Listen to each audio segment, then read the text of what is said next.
వందే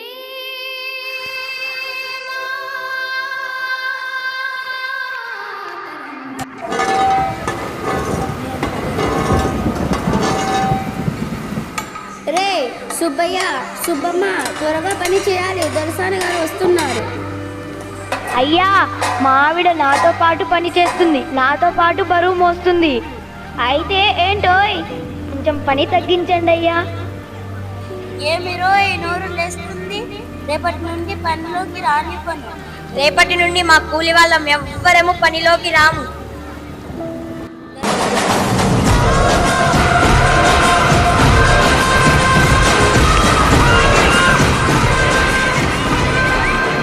ఎందుకు మస్తా పని వేగంగా సాగడం లేదే? మన శిల్పిగారు వారి పిల్లలకి సమానంగా అడుగుతున్నాడమ్మా. దొరసానమ్మా, ఎవరిని పని చేయించడం లేదు దొరసానమ్మా. రే సుబ్బిగా, నా యాల ఇలారా, నీ కథ చూస్తాను. అమ్మా, నా యాల నన్నే సమాన పనికి సమాన వేతనం ఇవ్వాలని అడుగుతావా? ఇదిగో గుమ్మస్తా, అందుకో కొరడా. ఆగమ్మా, నన్ను కొట్టడానికి నీకు ఏ హక్కు ఉంది? జాగ్రత్త. ఏంది రోజు సుబ్బిగా హక్కులు గిక్కులు అంటున్నావు? కన్నినాయంటే దొర్లాడుతావు నా యాల.